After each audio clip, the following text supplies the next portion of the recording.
Comenzamos hace unas semanas una primera parte de un mensaje que titulaba Lo que haces hoy importa.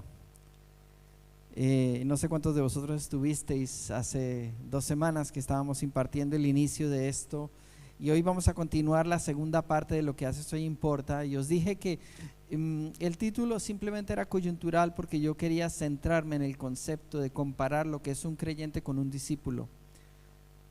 Para los que estuvieron se acordarán de que dijimos que Jesús no vino solamente a ser creyentes, sino a ser discípulos. Los creyentes por lo general se sienten cómodos en la atmósfera de la religión, creen en algo, creen en un concepto de algo, creen en un concepto de Dios. No necesariamente ese concepto es verdadero o correcto, pero creer es bueno. Y es correcto, pero creer es solo un paso, creer es un primer paso. Jesús no vino solamente a buscar creyentes, y por esta razón Jesús nunca se enredó en el tema de las multitudes, sino que siempre se centró más en formar discípulos. Y Él invirtió su vida en 12 para que ellos luego, cuando Él se marchara, ellos fueran hacedores de discípulos después de Él. Yo quisiera comenzar con una frase que más o menos fue el cierre de aquel entonces, más o menos, estoy empalmando, y es esta pregunta: ¿todo creyente es discípulo? ¿Todo creyente es discípulo? Y la respuesta a esta pregunta es no, no todo creyente es un discípulo. Gente que cree, pero como nos dice la parábola del sembrador de la semilla, hay gente que cree por un tiempo. ¿Os acordáis de esa parábola? Pero luego los afanes de la vida, los problemas, ahogan la palabra y la palabra se muere. O sea que hay gente que puede creer por un tiempo, incluso puede asistir a la iglesia por un tiempo, pero luego se apaga eso. O sea que es necesario que esa llama que se encendió un día al creer pase a otro nivel, porque si no se puede morir. ¿Lo entiendes hoy? Es muy importante que entiendas esto, porque si no, un creyente fácilmente puede ser apagado o apartado. Un discípulo prácticamente es imposible que se aparte. Es ya una convicción profunda. Así que todo discípulo, más bien todo discípulo, y esta frase sí es cierta, es creyente. No todo creyente es un discípulo, pero sí puedo decir que todo discípulo es un creyente. Cree, pero además ha hecho algo más. Yo inicié una comparación. Espero que hoy estén conmigo, me acompañen en el espíritu. Yo siento que Dios va a usar radicalmente estos mensajes, y el mensaje de hoy en particular, Dios va a ministrar. Yo sé que hay hombres aquí que van a ser tocados por este mensaje. Yo sé que aquí hay mujeres jóvenes que van a ser impactados por la verdad de lo que hoy va a ser predicado desde este púlpito, porque no es mi mensaje, es el mensaje de Jesús. Simplemente lo voy a transmitir en esta mañana, voy a ser el mensajero. Y espero que tú tengas tus oídos bien abiertos. Imagínate que no estuviera parado yo aquí, sino Jesús impartiéndote la convicción que Él tenía de lo que Él espera de ti. Esa es la razón por la que decidimos ser cristianos, y esa es la razón por la que decidimos seguir a Jesús. Y inicié esta comparativa de lo que era un creyente y un discípulo. Hoy voy a repetir la primera, que fue con la que inicié el domingo pasado, pero vamos a continuar. Vamos a hacer esa comparativa entre un creyente y un discípulo. La primera cosa que dije, que hoy voy a repetirla una vez más para retomar, es que un creyente asiste a la iglesia. Un creyente entiende que su llamado, el llamado que Dios tiene para él, es asistir a la iglesia. Y eso le hace sentir que ya es suficiente compromiso con asistir a una iglesia. Sin embargo, la diferencia con un discípulo es que el discípulo entiende que Él es la iglesia. No sé cuántos estuvisteis en este mensaje del domingo, el primer culto del domingo antepasado, y hay una gran diferencia. Y leímos aquel día en 1 de Pedro 2:5, decía: vosotros también, como piedras vivas, sed edificados como casa espiritual y sacerdocio santo, para ofrecer sacrificios espirituales aceptables a Dios por medio de Jesucristo. Y este versículo, míralo, que espero que todavía esté en pantalla. Este versículo poderoso nos dice que tú y yo no asistimos a un edificio, sino que nosotros somos el edificio. Nosotros como piedras vivas, dice. O sea que el edificio, el templo de Dios, la casa de Dios, está formada por discípulos, y una característica de los discípulos es que no dependen de un edificio, sino que su discipulado, atención a mí, su discipulado está centrado en entender que ellos son la iglesia. Por eso los primeros cristianos que conocimos, los seguidores de Jesús, no tenían edificios, no tenían templos para reunirse, y sin embargo dice que no dejaron de congregarse, no dejaron de juntarse, buscaron los medios, usaron las casas, usaron las plazas, y posteriormente, por supuesto, tuvieron lugares donde reunirse. Pero más adelante, aun cuando los persiguieron, se reunieron en las cuevas, en lo oculto, en las catacumbas, porque ellos entendieron que su discipulado, su llamado a seguir a Jesús, no era asistir a un templo, era que ellos eran las piedras vivas. Donde quiera que ellos estuvieran y se juntaran, allí estaba la vida de Dios. Por eso el Señor llama a la iglesia a ser un conjunto de piedras vivas que construyen, dice este versículo, una casa espiritual. La casa de Dios no puede ser una casa religiosa. Por eso necesitamos que en la iglesia todos despertemos y dejemos de ser solo creyentes y nos convirtamos realmente en piedras vivas. Para mí, creo que una piedra viva es alguien que entiende que necesita comprometerse en acción, porque si no, es una piedra inútil, no está viva. Es una piedra que mantiene avivado un fuego, y no hay nada mejor que pensar como el carbón, ¿verdad? El carbón, cuando se junta con otros carbones y los enciendes, ¿notas cómo son piedras vivas? O sea, están encendiendo ahí, se mantiene encendida la llama. Si apartas una de estas piedras, ¿qué pasa? Con el tiempo se apaga. Por eso es tan importante que entendamos el concepto de que los creyentes entienden que son piedras vivas, pero que además cumplen su función cuando se juntan con las otras piedras vivas, porque juntos, todas las piedras vivas juntas constituyen realmente la iglesia. Por eso la vida cristiana no está hecha para vivir solo, y fácilmente alguien solo se extravía, se apaga, se confunde, mezcla ideas, entra el enemigo y le mete cosas que no son, y empieza a decir que lo que tiene aquí adentro es la verdad. Y una de las cosas que te guarda siempre del error es ser parte de la iglesia, parte de la familia. Entonces el discípulo entiende que él es la iglesia. Donde quiera que tú vayas, ¿dónde está la iglesia? Donde quiera que tú vayas. ¿Dónde está la iglesia? Donde quiera que yo voy, tienes que decir. ¿Por qué? No porque haya iglesias en todas partes, ¿vale? Porque hay gente que dice, no, pero si iglesias hay en todos lados, yo puedo ir a cualquier iglesia. Pues es verdad y es mentira. O sea, cuando tú perteneces a una iglesia, es como si tú tuvieras el ADN de esa iglesia y tu fuego tiene vida en esa iglesia. No quiere decir que no podrías asistir a otra iglesia, pero tú vas a encontrar que cuando tú pisas esas otras iglesias es como que no son tu casa, no son el lugar donde Dios te llamó a mantener ese fuego encendido. Por esa razón uno pertenece. Y por eso el Señor estableció la iglesia local. La iglesia local es una iglesia como esta, donde se refleja la plenitud de la iglesia de Cristo en una iglesia pequeña, y juntos en hermandad, en relaciones, podemos construir el reino de Dios. Entonces las piedras vivas se diferencian de las otras ¿en qué? En la acción, acciones, compromisos. Eso nos lleva al entendimiento. Un discípulo entiende y da un paso de compromiso. Es una piedra viva. Segunda cosa que diferencia a un creyente de un discípulo. Un creyente cree en Cristo.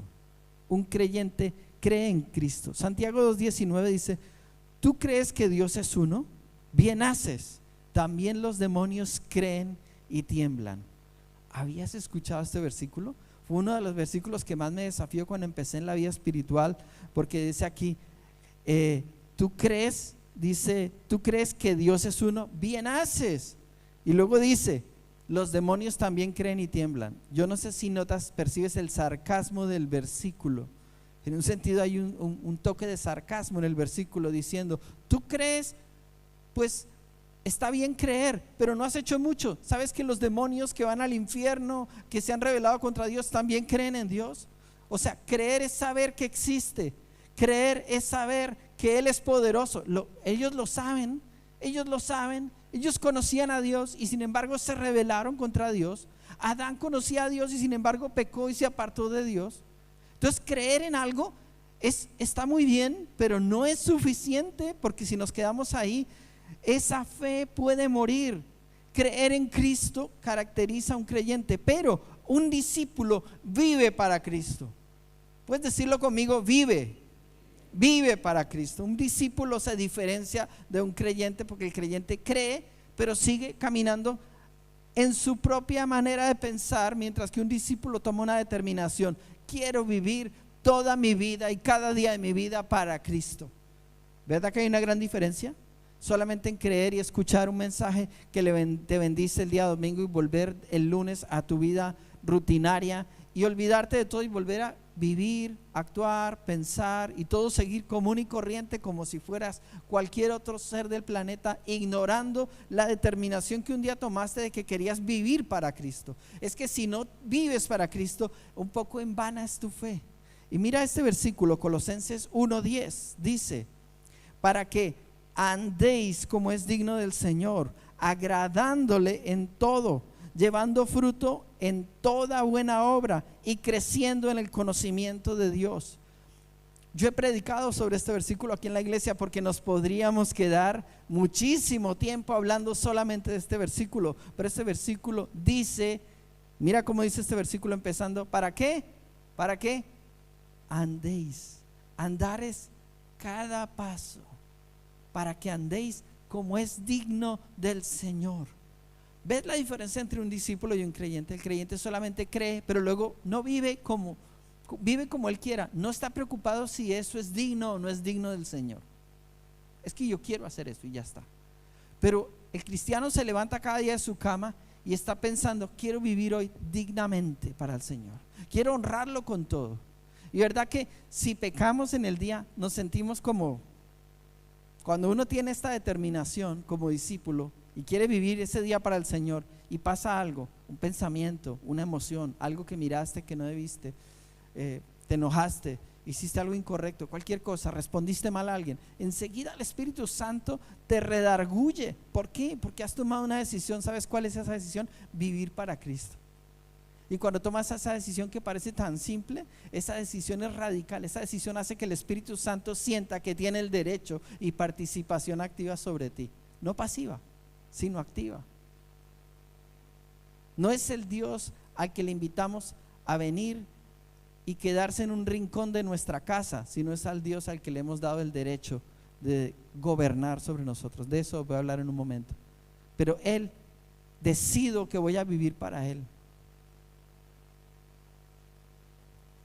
Cuidado cuando piensas que esto del evangelio es muy poquita cosa, que es para gente ignorante, que si tú eres muy estudiado no es para ti, que si tú eres una persona que ya ha alcanzado una posición no es para ti, que porque gente muy educada o muy prestante o en un nivel lo rechaza, entonces, uy, qué vergüenza, ¿cómo voy a...? No hay nada, no hay ningún honor más grande que proclamar que eres un discípulo de Cristo. No solamente eres un creyente en Cristo, porque cuando es creyente te pueden pisar. Tú dices: no, eso es igual que otras religiones y otras no sé qué. Cuando tú eres discípulo le dices: no, tú no has entendido. Ser discípulo es otra cosa, no tiene nada que ver con religión. La religión no me pudo cambiar, pero Cristo, con el que yo camino todos los días, desde que me levanto hasta que me acuesto, está cambiándome, transformándome de adentro para afuera. Vivo una vida. Por eso es una vida todo el tiempo de acción. La vida espiritual es una vida de acción. ¿Lo habéis notado? Y es una vida un poquito incómoda, porque a veces la carne se quiere acomodar y el Espíritu Santo no la deja acomodarse a la carne. La carne quiere tomar el control y que todas las decisiones radicales que tomamos otra vez se echen para atrás. Se echen para atrás. Te lo digo con mucha experiencia en el recorrido de la vida cristiana. 35 años de caminar con Cristo son 35 años de batalla. Son 35 años de haber dicho todos los días: digo sí, como hemos cantado hoy. Digo sí a tu dirección, digo sí a tu voluntad. No hay mejor canción para haber cantado el día de hoy que esta canción tan tremenda. Así, vivir para Cristo es la gran diferencia, no solo creer. Tercera cosa, Jesús, para un creyente, Jesús es su Salvador. Dice 1 Timoteo 4:10: Creo que por esto mismo trabajamos y sufrimos oprobios, porque esperamos en el Dios viviente, que es el Salvador de todos los hombres, mayormente de los que creen.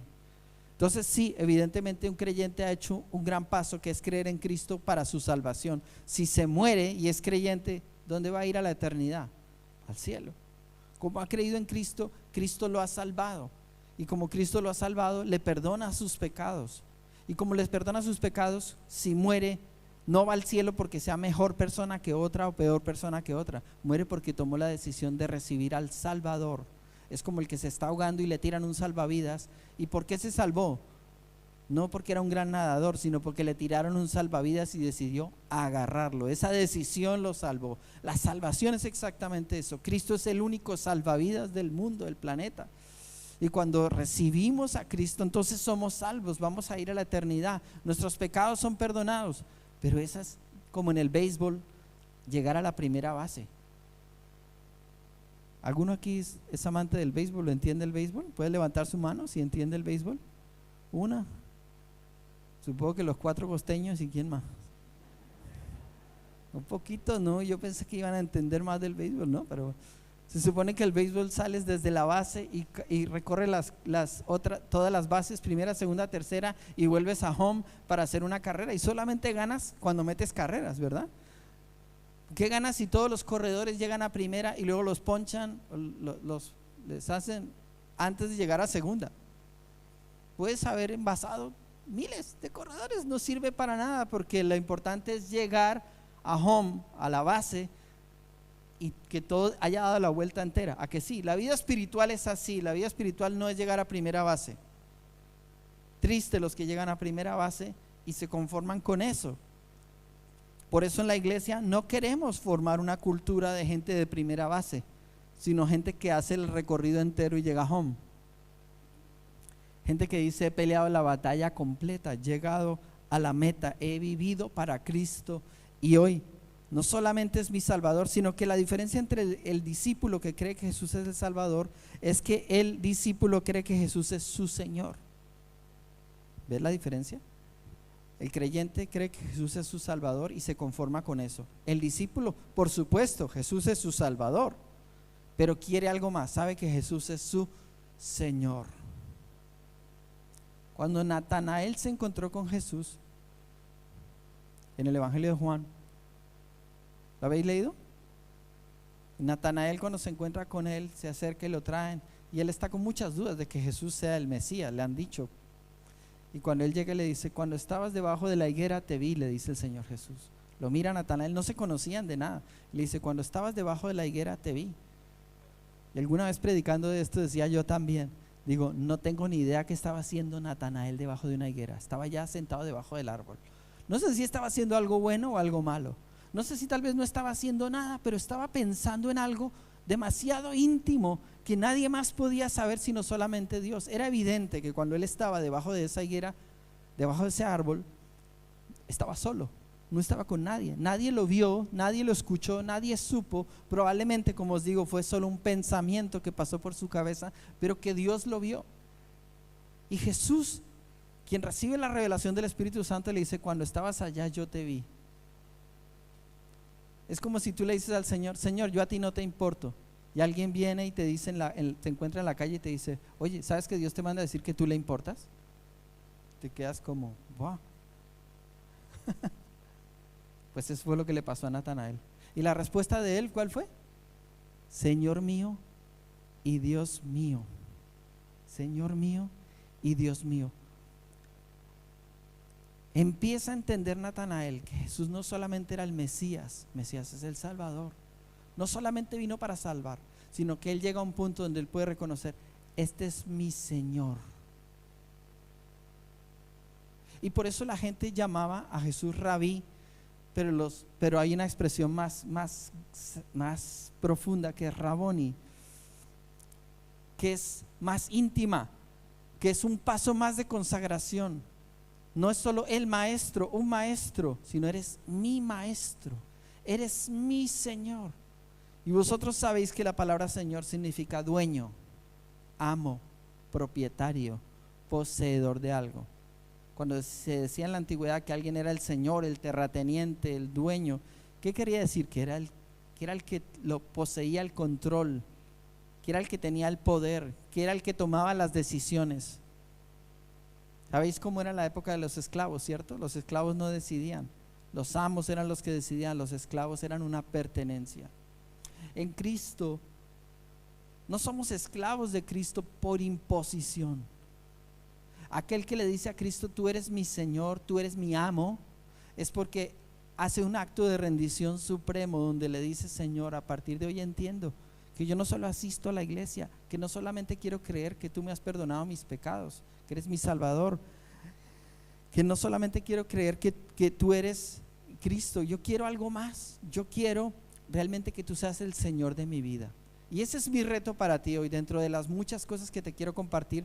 Te desafío a que salgas hoy desde este domingo tomando la decisión de mañana lunes, bueno, obviamente desde hoy, pero mañana lunes acercándote a Cristo, diciéndole: Cristo, arranco el primer día de mi nuevo tiempo, de mi nueva vida. Yo no quiero ser más un creyente, yo quiero ser un discípulo. Yo quiero darte el señorío y el control. ¿Cómo es la toma de decisiones de ese día? Tal vez tengas que replantear y reflexionar muchas cosas, porque yo no te estoy diciendo que tú no seas inteligente, que Dios no va a tener en cuenta tu opinión o tus gustos, pero quien tiene la última palabra, en pocas palabras, en el señorío es el Señor. Amén. Y yo puedo aceptar que mi Señor me diga que no a algo. Yo puedo aceptar que mi Señor me redireccione a muchas cosas. Y créanme, mi carne no quiere eso, nunca, nunca. Vuelvo a repetiros, llevo 35 años de cristiano y desde el primer día hasta hoy mi carne todavía no quiere obedecerle a Cristo. No quiero ser un discípulo porque haya un deseo de mi carne de obedecer a Cristo, porque de hecho todo lo que, cuando hablo de mi carne, son esos deseos internos, de ese impulso que quiere ir en dirección contraria a obedecer a Cristo. Pero cuando yo camino en el Espíritu y no en la carne, el Espíritu me dice: obedécele a Cristo, porque lo que Cristo tiene para ti es mejor, es mayor, va a producir un fruto que ni te imaginas. Es mucho más que el fruto material, es un fruto profundo dentro de ti. Y el creyente que entra en el señorío de Cristo empieza a ver a un Cristo que lo gobierna. Dice Colosenses 2:6: por tanto, de la manera que habéis recibido al Señor Jesucristo, andad en Él. Y ahí está la diferencia. El creyente ha recibido a Cristo, pero luego le dice: ahora te toca andar en Él. Andar en Él, sujetarte al señorío de Cristo. No es lo mismo recibir que andar. No es lo mismo hacer una oración. Cuesta, ¿verdad? Es una decisión radical. Hacer una oración de entregarle tu vida al Señor es algo fuerte, pero no es tan difícil. Es solo una oración y fin. No hay más compromisos. Pero ¿qué tal cuando tomas la decisión de dar cada paso? Andar, como dice este versículo, andar en Él. Eso es sujetarte al señorío de Cristo, andar en Él. Y vas a escuchar la voz de Cristo de muchas maneras, hablándote como Señor. Te puede hablar a través de tu jefe, te puede hablar de tu marido, a través de tu marido, de tu mujer, de tus hijos, de un extraño. Puede incomodarte el Señor, puede incomodarte a través de un acto de injusticia contigo. Y cuando uno es discípulo empieza a entender cómo va la jugada y cómo van las piezas del puzzle. ¿A que sí? ¿A que sí? A que los que saben de lo que estoy hablando entienden que al principio sentía que todo el mundo era contra mí, mejor no ser cristiano. Cuando yo no era cristiano no tenía tantos problemas. Ahora que soy cristiano parece que se viene el mundo contra mí. Pero ahora cuando entiendes que Cristo es el Señor y que Él entró en escena, Él tiene todo bajo control. Él es Señor, Él tiene todo bajo control. ¿Y sabes qué va a hacer? Él va a usar todas las piezas y todas las situaciones, porque el objetivo de Dios no es que tú recibas todo lo que tú quieres, sino el objetivo es que tú llegues a ser transformado a su imagen.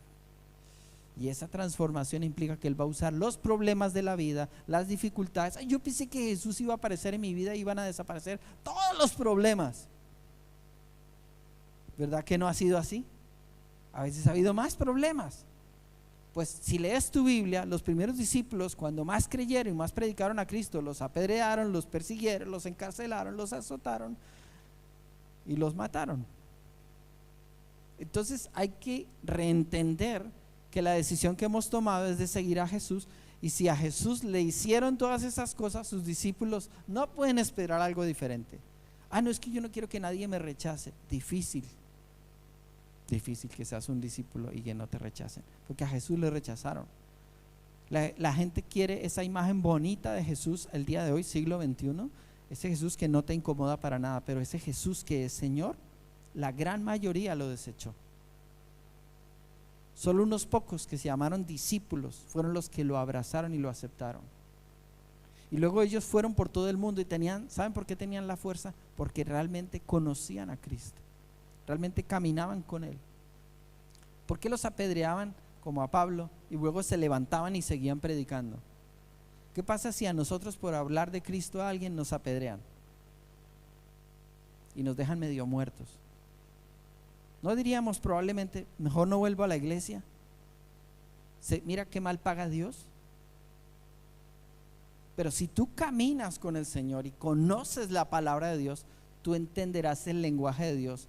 Ese es el lenguaje de la carne, el lenguaje de ¿por qué esto y por qué lo otro? En cambio de, si está pasando esto, Señor, ¿qué estás haciendo? Señor, ¿por qué estás permitiendo esto? Señor, ¿por qué pasa esto en mi vida? Algo, hay un propósito. ¿Sabes por qué? Porque tú sabes que Él está siempre presente en todas las escenas de tu vida. Y ¿saben qué? En las peores escenas de mi vida he visto a Jesús, he conocido más a Jesús. En los momentos más feos, más tristes, he conocido más a Jesús. Claro, esos momentos, estoy hablando un lenguaje de discípulos. Estoy hablando un lenguaje de discípulos. Con perdón, este mensaje tiene doble intención: desafiar al que no es discípulo para que se convierta en un discípulo, porque te repito, como dije hace 2 semanas, solo los discípulos son los que se suben a la barca, y a pesar de que al subirse a la barca van a encontrar una tormenta, luego van a ver a un Jesús que levanta las manos y hace el milagro y la tormenta se calma. Es fácil querer ver a Jesús que levanta las manos y quedarse en la orilla sin subirse a la barca. Yo quiero creer en Dios desde la orilla, no quiero subirme a la barca y andar con Él, porque ¿qué puede pasar? Va a pasar de todo, pero no te preocupes, Él está en la barca, Él es Señor. Aunque tú pierdas el control de las escenas de la vida, si Jesús es el Señor de tu vida, no solo eres un creyente, Él es el Señor, y lo dejas gobernar, tú vas a ver el poder de Dios actuando en tus circunstancias. Espero que me estés entendiendo, porque son claras diferencias entre un creyente y un discípulo. Un discípulo reconoce a Jesús como Señor. Un creyente, se nos está acabando el tiempo, pero quiero terminar con este punto. Dice, un creyente busca siempre que lo animen, busca siempre que le animen, pero un discípulo busca animar a otros. ¿Has notado esta diferencia? Cuando uno viene a la iglesia y permanentemente está necesitando que lo animen. Y por supuesto la iglesia es un espacio en el que tú asistes para que Dios te anime. No quiero que malentiendan lo que estoy tratando de decir. Por supuesto que asistimos a la iglesia y Dios nos va a animar, nos va a inspirar. Para eso nos congregamos, porque nos enciende el Señor cuando nos reunimos.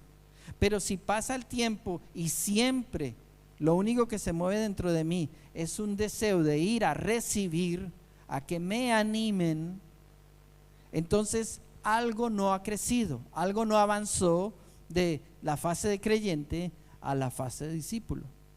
Las multitudes siguieron a Jesús siempre. ¿Para qué? Para recibir algo de Él.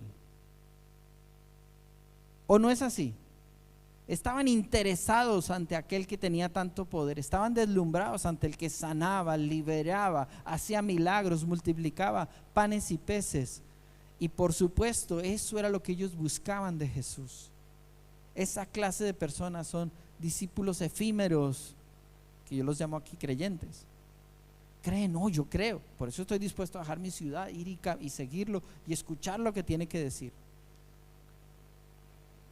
Pero cuando un creyente realmente interioriza su decisión de caminar con Cristo, entiende, oye, si Cristo me ha animado y ha hecho tantas cosas, si la semana pasada hizo este milagro, si hace 6 meses yo le estaba pidiendo tanto y hizo esta otra cosa en mi vida y en mi casa, ya es tiempo de que yo comparta eso con otros, ¿no les parece? El discípulo entiende que de lo que ha recibido tiene que dar. El discípulo entiende que con lo que él ha sido animado, él ahora tiene que animar a otros. Y aquí yo no te estoy hablando de que tú seas un erudito bíblico. No importa si no tienes un gran conocimiento de la Biblia, porque cuando tú caminas con Jesús tienes vivencias, y esas vivencias siempre te van a acompañar, siempre van a ser tu herramienta que tú puedes usar para hablarle a otros de Dios.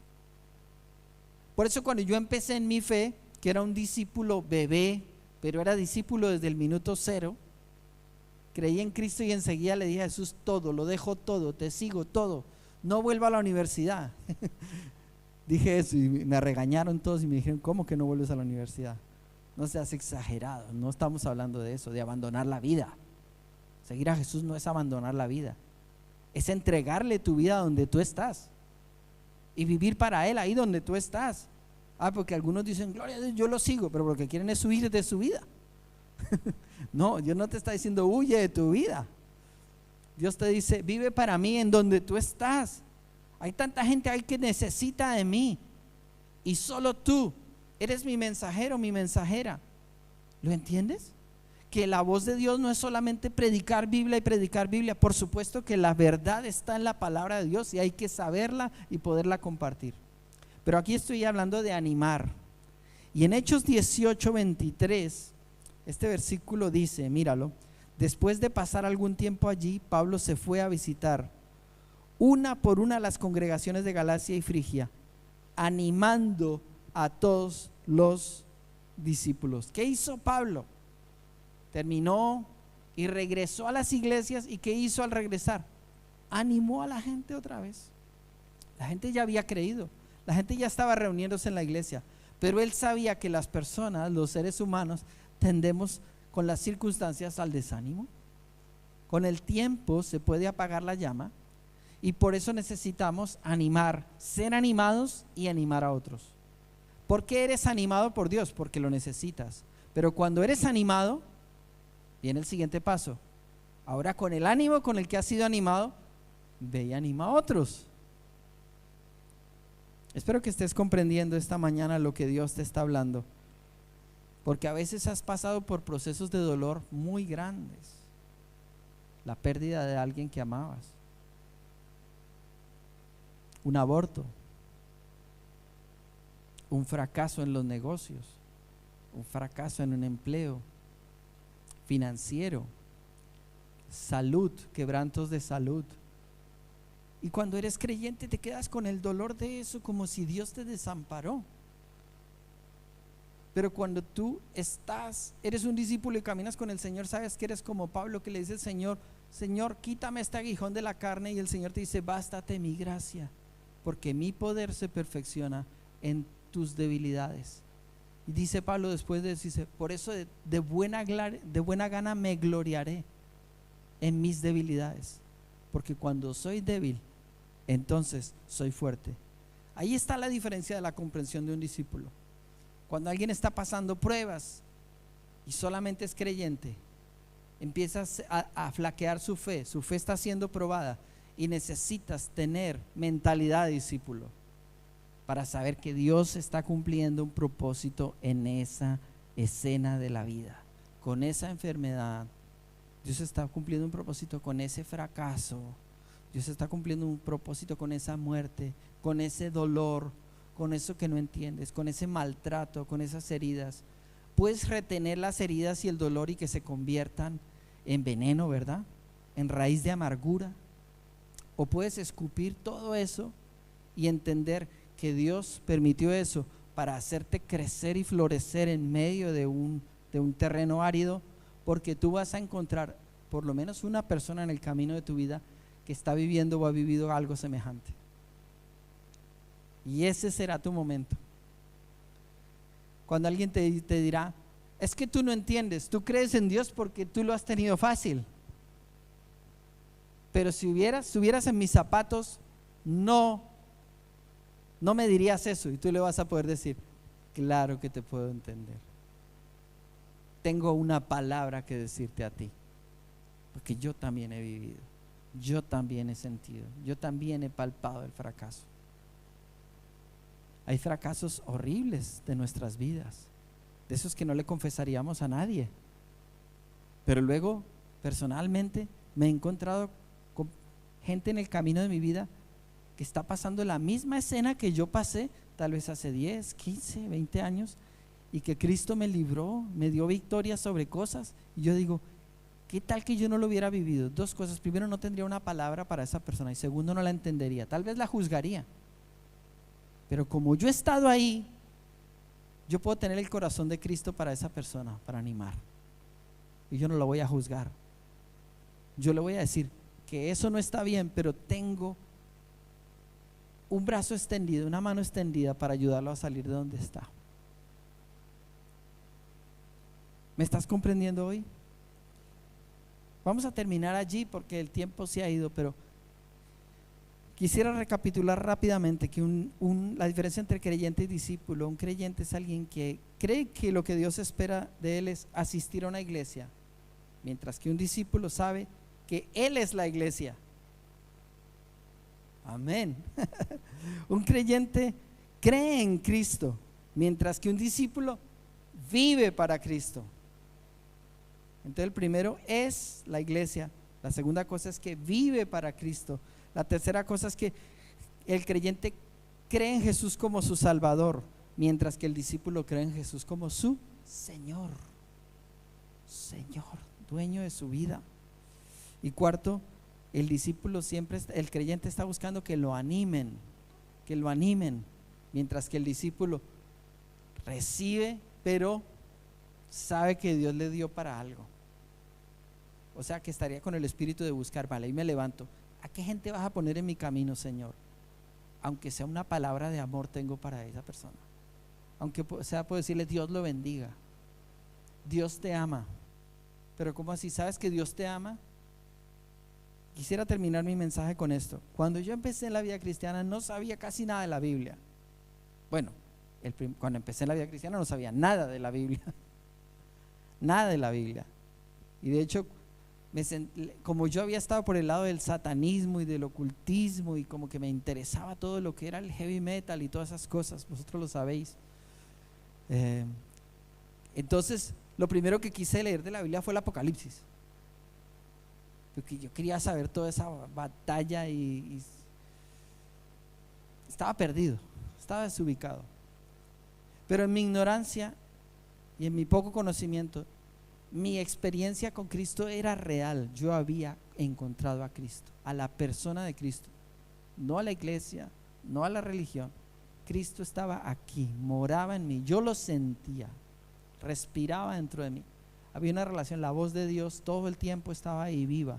El Espíritu Santo todo el tiempo conversaba conmigo, yo conversaba con Él, y yo no sabía casi nada de la Biblia.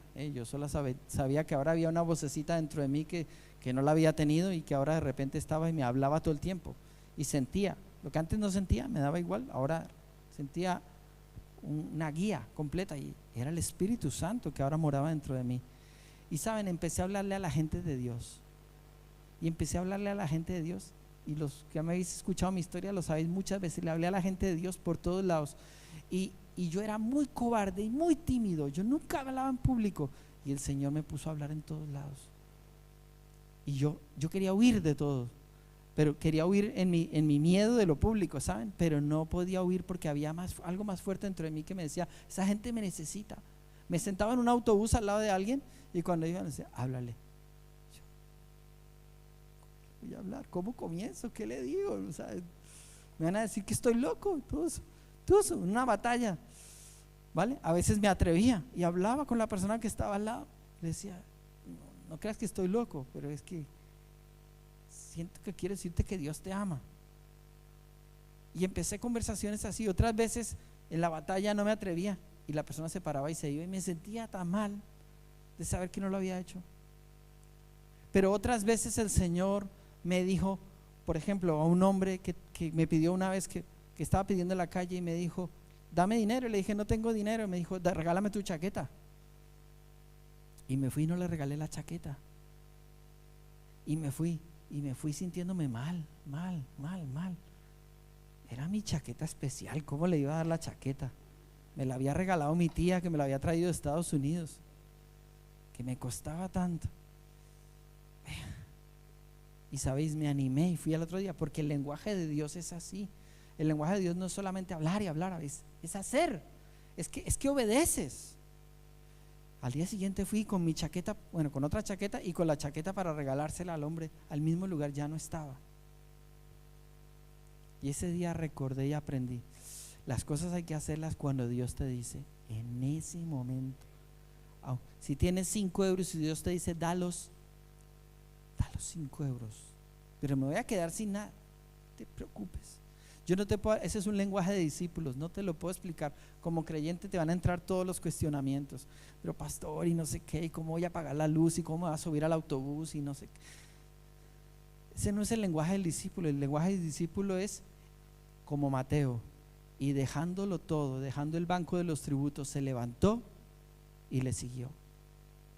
Verás que todos los discípulos se levantaron y dejaron sus redes, dejaron sus barcas, dejaron todo. Y eso no lo puede razonar el mundo, porque el mundo le encanta solamente gente que cree pero que sigue igual, no cambia. El cristianismo es cambio todos los días, no es gente perfecta, pero es gente que Cristo mora en ellos y el Espíritu Santo es una obra todos los días. Esos son discípulos.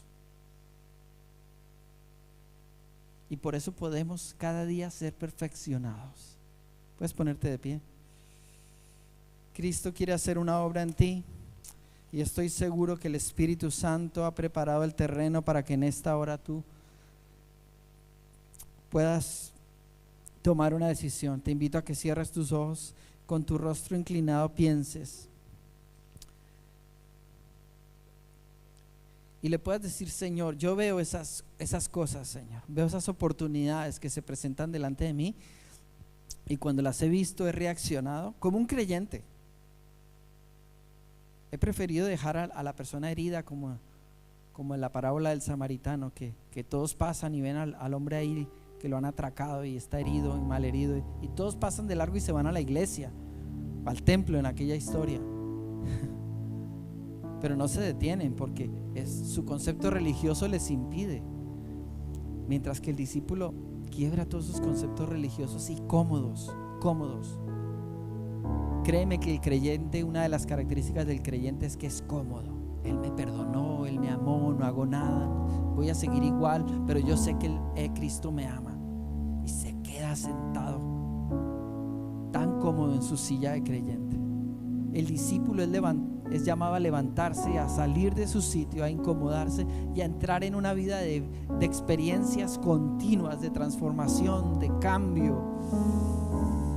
No es una vida fácil, pero es ahí donde vas a ver milagros, señales. Esa generación de discípulos es la que necesitamos para el avivamiento. Esa generación de discípulos es la que va a despertar esta iglesia, y Dios va a decir: este pueblo es al que yo quiero enviarle fuego de avivamiento. Por eso, si solo has sido un creyente, tal vez tengas que decirle: Señor, límpiame, Señor, de todo lo que en mi vida me ha hecho que yo me quede frenado y que no haya seguido creciendo. Está bien venir a los cursos de la Biblia, de la iglesia, pero yo te estoy hablando de algo más allá. No te estoy hablando de involucrarte más solo en las actividades de la iglesia. Yo te estoy hablando de cada pensamiento, cada actitud, cada acción, cada persona con la que te encuentras. Ahí Cristo quiere conectar con el mundo a través de ti. ¿Qué decisión quieres tomar en tus pensamientos, en tu corazón, en tus relaciones, en tu hogar, en tus negocios, en tu trabajo, con tu jefe, con tus empleados, con tus compañeros de estudio? Porque es tan cómodo seguir yendo al instituto y no decir nada, y seguir actuando como si fuéramos simples creyentes, ocultándolo todo.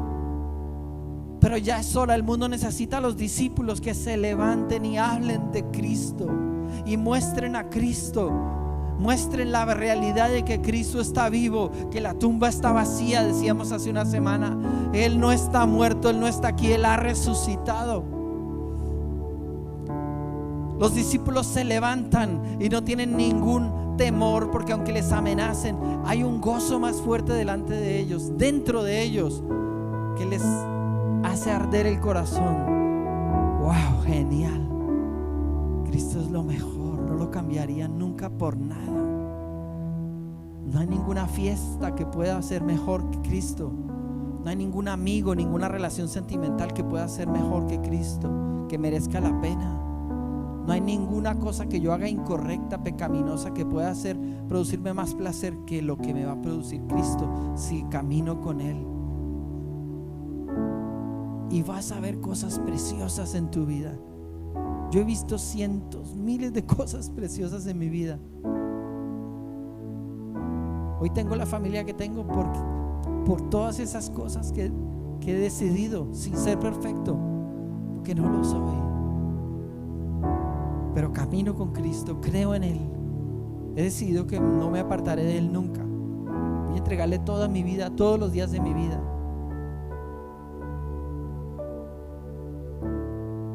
Entrégate.